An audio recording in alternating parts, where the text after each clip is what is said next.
Welcome to English Through History. If you like the content, subscribe, leave a review, comment, or do whatever it is you want to do on the platform of your choice because it really helps us make new content.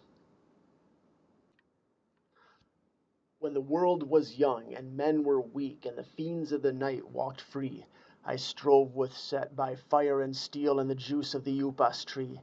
Now that I sleep in the mount's black heart and the ages take their toll, forget ye him who fought with the snake to save the human soul? Recently we did an episode on H.P. Lovecraft and his contributions to horror fiction.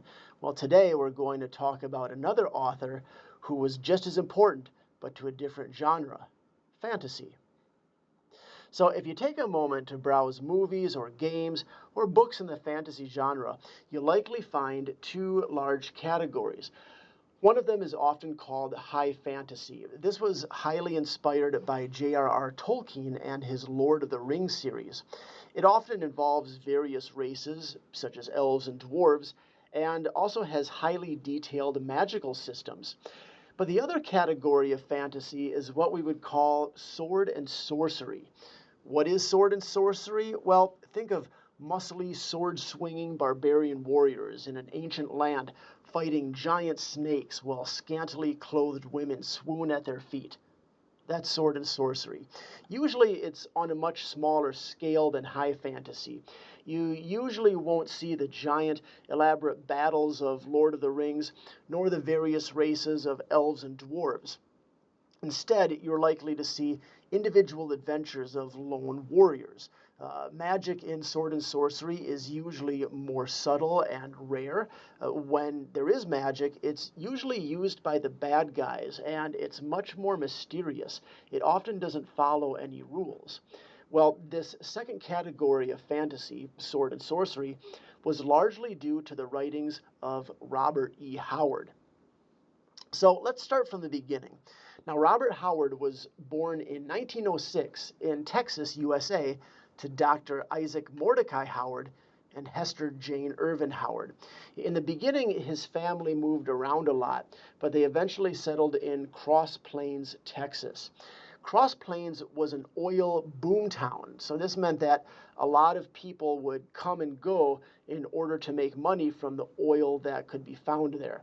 Now, most Howard historians think that witnessing the hard lives of the oil workers and those who profited from them were responsible for Howard's bleak outlook on life, as well as his views on the contrast between civilization and barbarism, which was a recurring theme in Howard's work.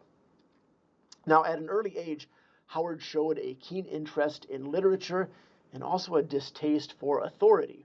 His love of reading caused him to attempt to earn money as an author. And during this time, he tried his hand at a number of different professions, including serving soda and ice cream, a job that we call a soda jerk, and also working at a post office. He even went to college for bookkeeping for a little bit, but his dislike for authority and his love of literature caused him to go back to writing again and again. And finally, in July of 1925, he sold his first story to the pulp magazine Weird Tales. Now, if the name Weird Tales sounds familiar, it should. It was the same magazine that H.P. Lovecraft mainly wrote for. Anyway, Howard's first story was called Spear and Fang, and it was about cavemen. Now, 1 month after that, he sold a story called In the Forest of Villeferrie. And pardon my French pronunciation, I tried looking up how to say this, and I couldn't find it, so sorry. But anyway, this story, it wasn't a fantasy story. Rather, it was a sort of Victorian-era horror story about a werewolf. And this is something important to know. While Robert E. Howard is mainly known for his fantasy stories, he was actually a very diverse writer who also wrote horror, stories about boxing, and even westerns. Furthermore, he was, in my opinion, a fantastic poet. If you have a moment, check out the poem Solomon Kane's Homecoming or The Song of the Bats, both very excellent poems. Anyway, it was a few years later in 1928 when Howard published the story Red Shadows. Now, this was the first appearance of a recurring character in Howard's work, namely the swashbuckling Puritan swordsman Solomon Kane. Now, quite a few people know that Howard was the father of the barbarian type character, but they don't realize that he was also the creator of what you might call an inquisitor, a character in a wide-brimmed hat who makes it his sworn duty to hunt down evil. Well, that comes from Solomon Kane, and we can see Howard's inspiration in places like the Vampire Hunter D series, the 2004 film Van Helsing, or the Witch Hunters of the Warhammer franchise.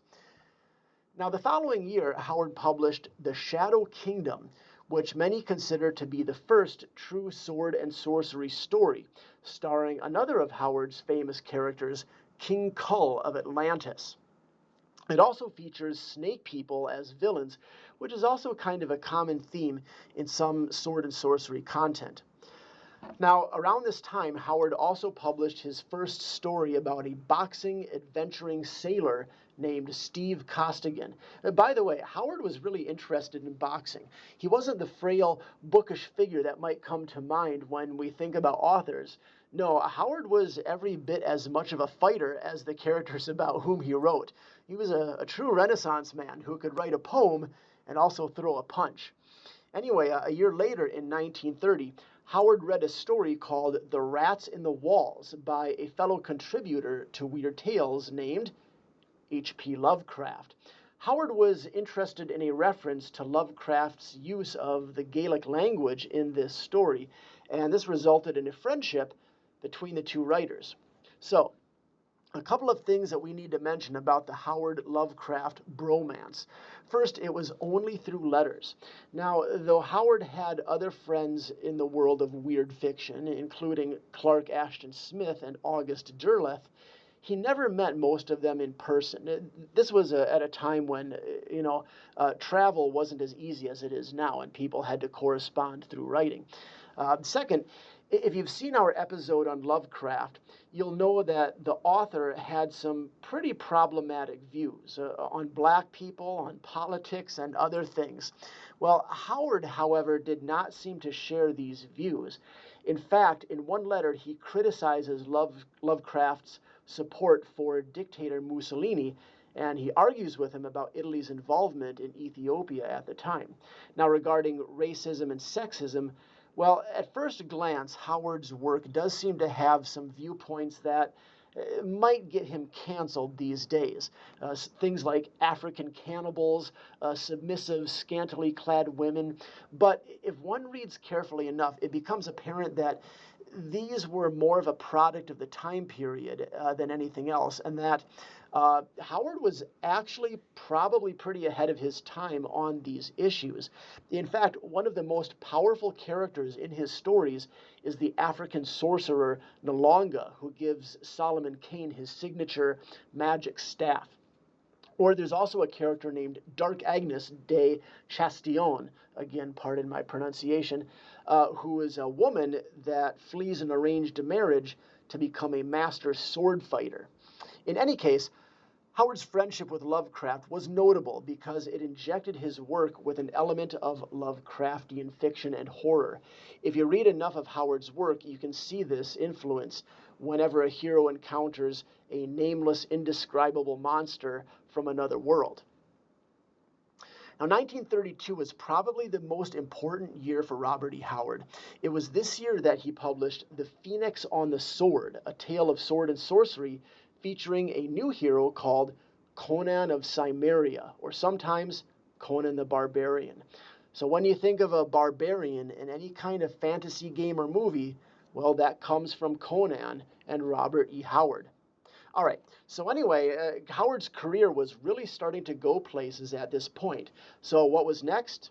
Well, how about love? In 1934, a school teacher named Novelist Price moved to Cross Plains, and the two began a complicated on-again, off-again relationship. It's possible this could have developed into something bigger, but both of them were just a little bit too headstrong for the other. But some people theorize that Price was the inspiration for the character of Dark Agnes mentioned earlier. Now, if you're interested in learning more about Howard and Price's relationship, I'd suggest checking out the 1996 movie The Whole Wide World, starring Renee Zellweger as Novelist Price and Vincent D'Onofrio as Robert E. Howard. And then after that, tragedy. Now, one thing I didn't mention much was Howard's mother, specifically her health. Howard had a close relationship with his mother, who often encouraged her son's interest in literature. Well, unfortunately, Hester Howard had tuberculosis and poor health throughout most of her life, which drained a lot of the Howard family's finances. And then finally, in 1936, Howard's mother fell into a coma, and it didn't seem like she would wake up. Remember when I said earlier that Howard had sort of a bleak outlook on life? Well, on June 11th, 1936, at the age of 30, Robert E. Howard borrowed a friend's revolver and attempted to end his own life. 8 hours later, he passed away. His mother, still in a coma, followed him the next day. Was his mother's poor health the final straw that caused Howard to take his own life? Well, smarter people than me have argued about this, so I'm not going to guess. I only tell you what happened. But that wasn't the end of Robert E. Howard, not by a long shot. Thankfully, there were people to ensure his legacy.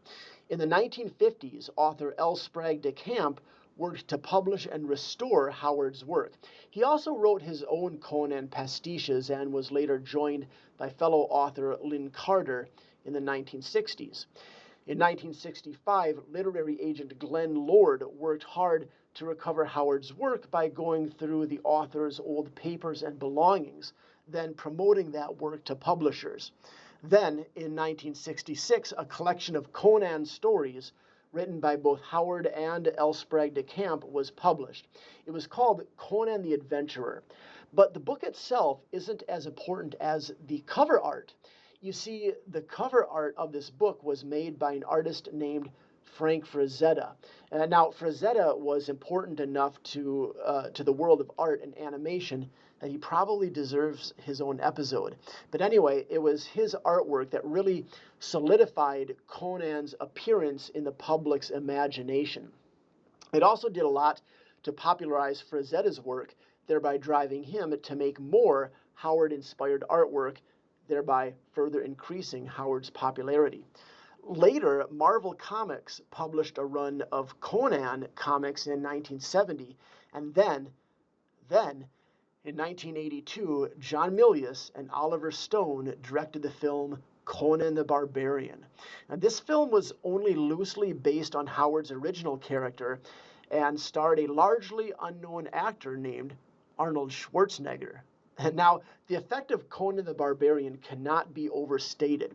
It launched a sword and sorcery craze in America. Conan the Barbarian caused a whole flood of knockoff B-movies trying to copy its style.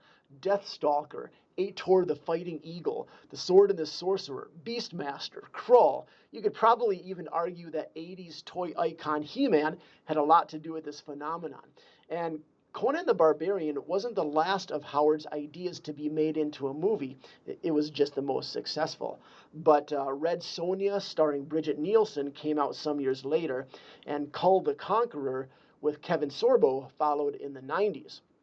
The 21st century saw a Solomon Kane movie, as well as a remake of Conan the Barbarian starring Jason Momoa, but none of them were really able to recreate the excitement of Milius and Stone's original film. Well, eventually, sword and sorcery mania began to cool as the Japanese anime influence began to rise in the West. But Howard's legacy continues to live on and inspire. As short as Howard's life was, he had an undeniable effect on our world. Well, thanks for joining us. Hey, try reading some of Robert E. Howard's stories, and if you like them, you can try out some of my own Howard-inspired short story collections, Hand of the Death God, and its sequel, Herald of the Death God. Anyway, thanks for joining us. See you next time.